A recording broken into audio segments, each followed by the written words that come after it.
जगाचं ऐश्वर्य वाळून टाकून सगळं त्याग करून मशानभूमी आगाला बसणं लावून स्वतः महाराज रामपूजी सदाशिव रामाची पूजा करी. कोण? शंकर. आणि भजन करी महादेव.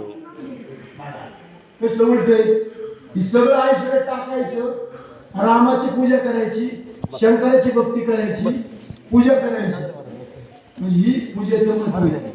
म्हणजे स्वतः शंकराची पूजा महादेवाने केली, रामपूजी सदाशिव आणि भजन करी महादेव. भजन स्वतः महादेव करायला. कुणाची? रामाची. म्हणून ही पूजा आहे. आज आता पूजा कुणाची करावा असं काही वेळेस वाटतं. शंकराची पूजा करावा, काशीदादाची पूजा करावा, कापाची ज्ञानाची पूजा करावा कुणाची? भजन सुरू करायचं. भजन